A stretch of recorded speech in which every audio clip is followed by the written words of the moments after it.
Thank you for joining me on the Crysalis podcast. I'm your host, Crystal Willis, and today we're going to be talking with Teri Williams, president of OneUnited Bank. Be sure to like, click, subscribe, and share this with a friend. Thank you so much, and let's get into it.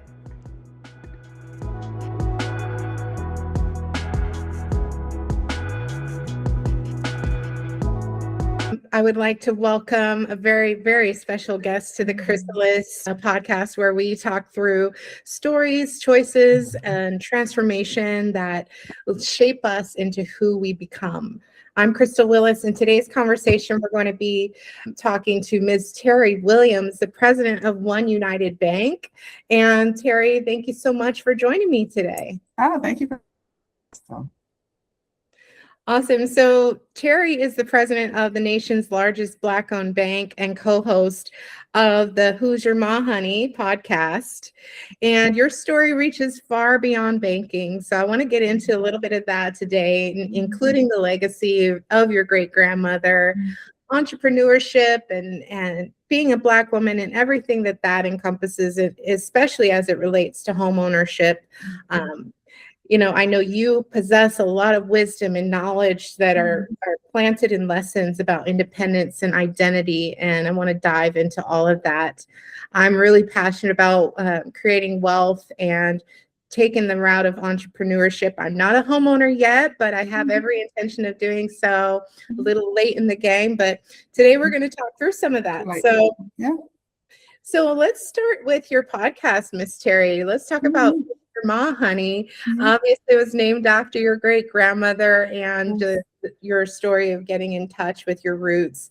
Talk to us a little bit about that and your background. No, thank you for asking. So it is in honor of my great-grandmother. And the way that the podcast came about is I was working on a project for the bank with an artist. And he asked me, basically, who are you? Sort of like, who are you? How'd you get here? And, I'm asked that question a lot. So I shared my resume. I went to Brown University. I went to Harvard Business School. I majored in economics. I, worked in banking. And so I went through my resume. But he kept saying, that's not what I'm asking. And so then I would basically go in through my resume more detailed, sort of explaining it better, thinking that, I wasn't clear. But he kept, sort of pressing me saying, no, but that's not what I'm asking. And a light bulb went off in my head. And I said to him, I think I'm here because of my great-grandmother. And I said it, but I was almost like asking him. I don't know how he would know, or asking the universe, but it was more like a question in my mind. And then I, as I thought about it, and I called my dad and I says, I think I'm Ma Honey. That's what we used to call her, Ma Honey. And he's like, well, of course you are. And I was like, what? And then he, told me more of her story. And then I started to focus on more of my story and realized before I got to Brown that I had been following my great-grandmother around for years, since birth. She owned a penny candy store. She owned a barbecue pit where she used to sell barbecue. She owned some rental apartments, and I used to follow her to collect rent. She owned a juke joint. I learned how to play pool in the juke joint. I mean, she had all these businesses, but I never really thought of her as a businesswoman. She was just my great-grandmother.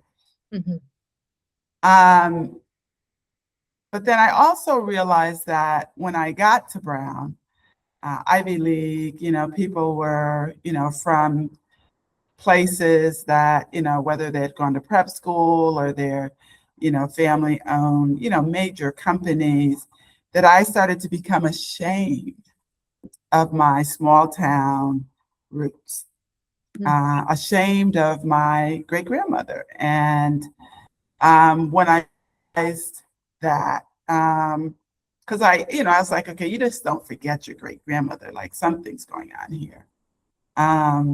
But when I realized that I was ashamed and admitted that sort of to myself, it really helped me connect the dots because I started to realize that the reason I was drawn to business, the reason that I majored in economics, the reason that it came so easily to me is because of my great grandmother. Because what I learned from her, even before I took it as lessons, it just became second nature. What I also realized is that no one should feel ashamed of their roots. And in fact, if you look at your roots, it is probably the source of your superpower. That my great grandmother was the source of my superpower. She taught me so much before I even got to Brown that I had just missed that I was being taught by someone who really had to overcome a lot, segregated South, this place called Indiantown, Florida, railroad track, white people lived on one side, Black people lived on the other. She had these businesses in the 1940s and had them, my entire life. So I asked the question of people, and they think of it as, who inspired you, sort of who is your role model. But the question is, what are you ashamed of? What has caused you undeserved shame? And I use that word over and over because, my great grandmother did not deserve my shame. I did not deserve to be ashamed to come from my great grandmother. And it happens a lot, particularly to immigrants, to the Black community that are, as I would call, other, where people have make them feel sort of embarrassed about their roots. A lot of immigrants, lose their language or don't teach their children their language. A lot of them come with advanced degrees and end up in jobs that don't take advantage of it, but yet they still have the skills, the knowledge, the experience that they brought with them. And so I use the podcast as a way to help people get over their shame and recognize that, what you were ashamed of is probably the source of your superpower. I love that. And it's so interesting when we unpack our history, how that helps us to feel more grounded in our own identities. Yes. And what do you think that shame centers around? And what do you feel like ownership maybe meant to her? What lessons have you absorbed from getting to know your roots? Yeah. So first of all, the shame was, it even surprised me. I mean, I would say to people I'm from Indiantown, and I thought that I was actually proud of coming from Indiantown. The difference is that I did not include Indiantown in my success story. And it is the foundation of my success story. So it is a matter of emphasis, but emphasis matters. The stories that we tell about ourselves, the stories we tell ourselves, sort of helps us build our future. And so by me starting my story with Brown and sort of giving credit to, that experience for who I am, was just not accurate.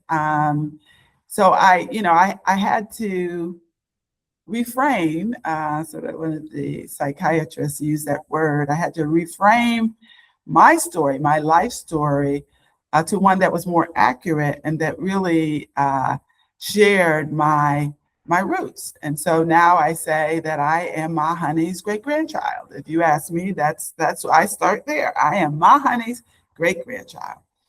And then I share her story, and then I share my resume, but it really is the foundation for who I am. I do think the shame comes from, it's a power dynamic, as we go into these new institutions, there is a sense of, other backgrounds are better than ours, And I think that sense of being made to feel like you are other and that you don't belong is a common feeling when you elevate to new areas, new environments. And what I have learned, and again, this is connecting the dots, I've been, at some very, very, around a lot of successful people that were not as wise as my great grandmother. Mm-hmm. And I've been around a lot of people that aren't as successful that are incredibly wise. And so, wisdom does not necessarily, you can't necessarily put a dollar number on it. And so for me, it is important to appreciate what our roots, but also what everybody brings to the table. Mm-hmm. So I love that. Yeah, I mean, wisdom, you can't define it by a tax bracket. It's right, lived exactly. experience. And I can Exactly. imagine you being a woman in such a male-dominated field, Yeah, and so, yeah. president of a bank, it comes with its own challenges of feeling like the other at times. But how do you keep yourself grounded in who you are and really carry yourself with the kind of poise that we witness when we look at your story? Yeah. Again, I'd say it comes from my great grandmother.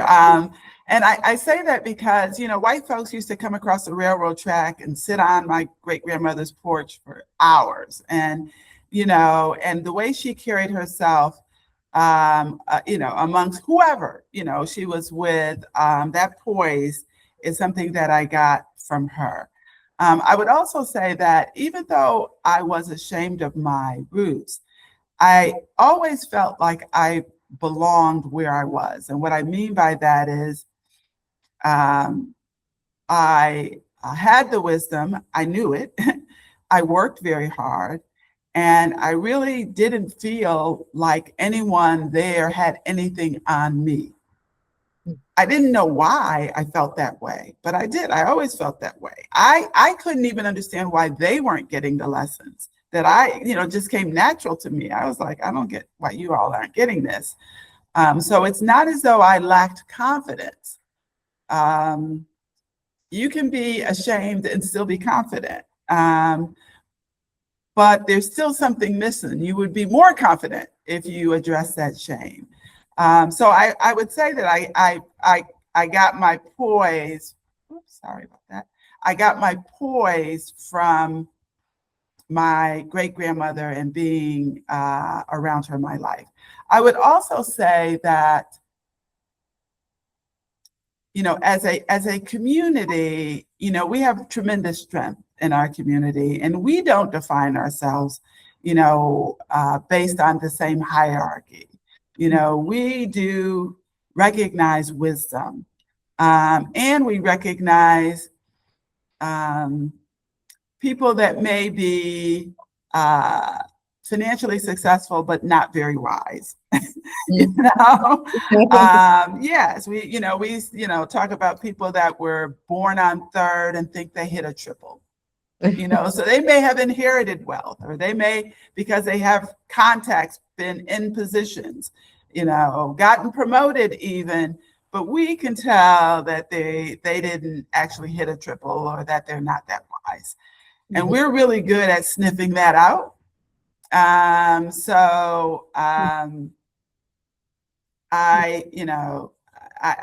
think I got that from just being part of our community.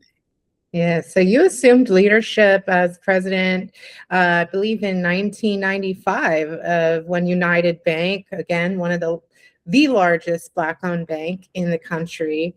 How has reclaiming your identity changed the way you lead OneUnited, and do you feel like authentic leadership requires you to really reconcile with your identity? And absolutely feel like it's necessary. One of the things that we saw years ago is that if we don't speak in our authentic voice, nobody's going to listen to us. And it is important for us to meet people where they are. So I'm just going to use an example. We have a new service. We call it Wise One. And one of the things that we say is that Wise One speaks human and not bank. And we use that because, most people don't know bank jargon. Most people don't, can't understand, disclosures. Most people, and yet they have a need to learn and to use the knowledge that we have to build wealth. So we have to ensure that we speak to them in a way that they can understand. I'm going to go back to the shame piece as an example. Most people don't feel confident about their knowledge of money. And some of them are ashamed of that. They should not be. We stopped teaching home economics in school years ago, 20, 30 years ago. If you weren't taught how to read, you wouldn't know how to read. We need to teach financial literacy in school, but people shouldn't feel ashamed that they don't know about money. I would also say we think that we're not good with money, when we actually are very good with money. We could be better, but this is a difficult economic environment. We're in, because of the history of this country, a lot of us have been held back. Not our fault. And a lot of us are doing well, even given the fact that we've been held back. So I would like to make shame taboo. I would like people to not feel ashamed, to come in, to ask questions. I would like us to speak authentically and tell them, sort of what's going on with their money in a way that they can understand. And so for me, it's the reason I did the podcast. People say, what does this have to do with money? And I was like, it has everything to do with money. Because if you feel ashamed of where you are, of your roots, of your knowledge, that gets in the way of you being financially successful.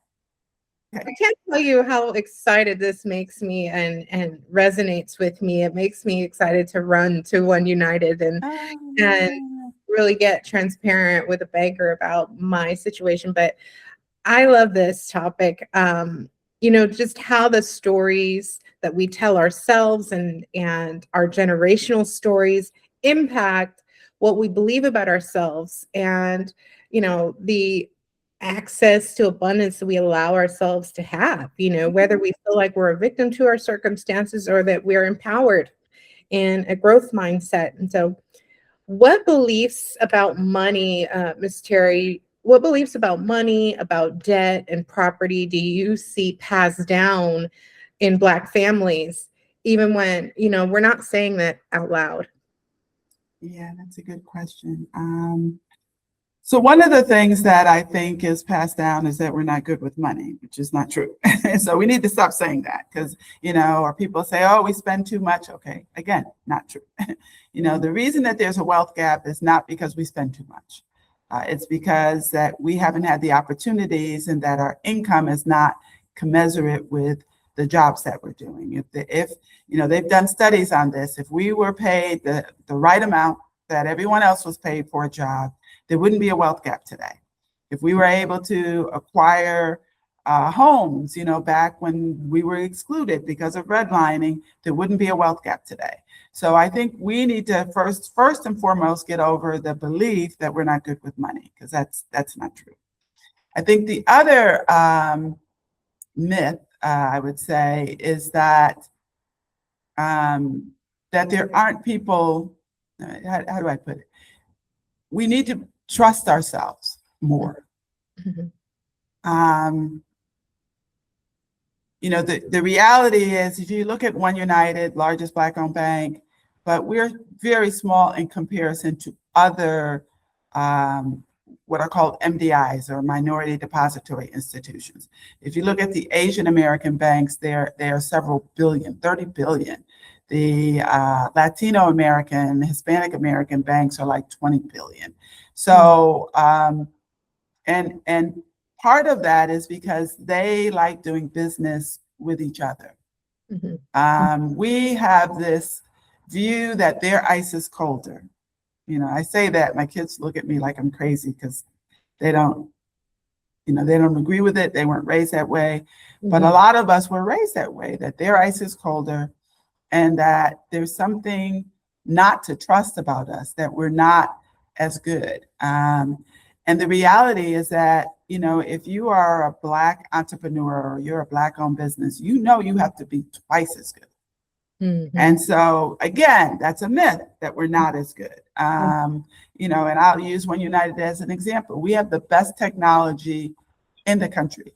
We have more surcharge-free ATMs than any other bank in the country. We are better, but it's really our community needs to develop trust in each other, and it's not just banking; it's in all professions.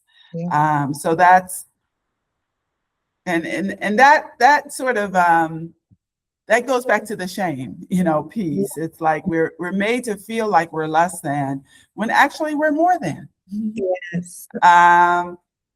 So that's a second one that I think is passed down. The good thing that's passed down, though, just to talk about our assets as opposed to the good things that are passed down is that we care, that we see ourselves as not just being here for ourselves, but being here for the broader community. That we do believe in democracy, that we do believe that that there is enough, there's an abundance, and we share. We share our resources, our knowledge openly. We don't hold it tight and say you can't have it, or we actually are sharers. And most of us come from families where we might be the only successful person, or there's one successful person in our family, and that person's trying to help everyone. I always say to that person, put your mask on first, make sure you're okay, because if you're not, you're not going to be able to help anyone else. But we are really good at sharing our knowledge and believe that it is our role, if we're successful, to help others. Yes, I love that. And I love how you talked about trusting ourselves, trusting our institutions, because we do at some point have to reconcile. Yes, we have this history of systemic barriers, but also we have power now. We have technology now. We have each other now. Yeah. We can move past that. Yes. I love that you talked about that, learning to trust ourselves and learning to trust each other as a Black community. And I think there's a lot of healing that gets to happen there. So I want to take this opportunity to talk with you, Ms. Teri, not to get into like granular advice, but I know I represent a lot of people that are watching and, rebuilding after divorce, an entrepreneur, bootstrapping my business for years, and the Black woman, lacking capital and funding and all of that. To me, home ownership, I feel like I'm late to the game. I feel like I'm behind the ball. And now that I'm in my early 40s, is it too late? I'm wondering what avenues are available to me and, types of products that the bank is committed to creating for someone like me. Because I know there's a lot of content creators and entrepreneurs out there nowadays that have traditional W-2 jobs. Yeah. So first of all, you're not too late. So I want to say that. Just wipe that out of your head. You're not too late. In fact, the average age of a first-time home buyer today is 40. So you are right there with the pack. And I don't mean average for the Black community, for all communities in America today is 40. 41 is the average age for a first-time home buyer. Up from, as low as like 25 at some point. So people are buying homes later. And for good reason. Homes are more expensive. And it's, it is a hurdle to get over. What I would also say is our expectation of home ownership needs to shift. And what I mean by that is we tend to look for our dream home as our first home. And they used to have these things called starter homes that were pretty good. They were sort of larger than what I would say a starter home would be today. Today, I always say to people, even if you have to buy a hut, buy something, buy something. Okay. See it as a first step. So it might be a studio in a neighborhood that you didn't think you wanted to live in. It may be a home that requires some work. It may be that you do, live at home with family members for longer than you expected so you can save some money. It may be that you need help from relatives that you can pay back. There's so many, we have to open up our mind to the possibilities and not, sort of get myopic or stuck on sort of, I have to have a home that is my dream home, or when I bring my friends over, they're going to go, oh, wow, this is amazing. They may say, this is what you bought, but the key part of that is you bought it. Yes. And so, and the reason why I say that is because once you're in, there's sort of like no going back, particularly if you get help getting in. I highly recommend first-time homebuyer classes. HUD has these amazing classes that are a necessity. Whether or not you need to take them or not, you should. They also have first-time homebuyer programs that will give you free money to buy a home. They have them all over the country. In your community, just Google a first-time homebuyer program. And those programs, typically require you to take HUD's class, but I would recommend taking it even if it's not required. And really think of it as, I hate to say it this way, but think of it as a game, that you're going to win. You're going to win. But you have to think of it as a game. And you have to say, okay, let me figure out the rules here. Yeah. Because what I thought were the rules aren't the rules anymore. Got to learn to play the game. Yes, got to learn to play the game. Got to learn to play the game. I love that. Well, just in closing, Miss Teri, for anyone else who is watching and rebuilding or feels like they might be starting a little bit later, what do you want to leave them with as far as what is possible and the spirit that you all are creating over there at OneUnited? Yeah. So first of all, to believe that it's possible. This goes back to, again, the shame part. A lot of us, didn't come from families that owned a home. We could be first-time home buyers in our family, and that's okay. So don't let that shame, sort of get in the way of you feeling comfortable asking questions, and saying you don't feel comfortable with where you are. Go talk to your banker, call us, talk about it. So that's one, is don't feel ashamed. No matter where you are, you can win at this. So that's number one. The second I would say is that the two things to focus on is your credit score and your savings. On credit score, we had a first-time homebuyer program that it was discontinued just because of circumstance. But what we found is we had a lot of applicants that didn't have good credit scores. And that was the reason that they didn't qualify for the program. So focus on your credit score, and then also focus on your savings. Even with these first-time homebuyer programs, they require you to have some savings. It could be $1,000, $3,000. It's not a lot, but it is some. So focus on those two things, your credit score and your savings. And if you are renting, well, first of all, go to oneunited.com/rent, because there's a program by a company called Isusu that will report your rent payments, which will improve your credit score by 40 points. Wow. So if you go to oneunited.com/rent, it'll share more information about that program. But just recognize this is I say it's a game. It is a game. It's a way to build wealth. It's not that complicated, but you do have to get in it and believe that you can win. I love that. Thank you so much for talking with me today, Williams, and tell us where we can follow your journey or keep in contact with you. Yep. So again, go to OneUnited.com. For my honey, you can go to OneUnited.com/honey. And you'll learn more about my great-grandmother and the podcast. You can also follow, you can go listen to the podcast or watch it wherever you listen to podcasts. So Apple, YouTube, you can watch it on YouTube.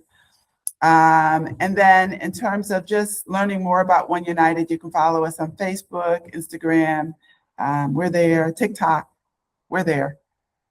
Thank you so much. Yeah, thank you. Thank you for having me, Crystal. Absolutely.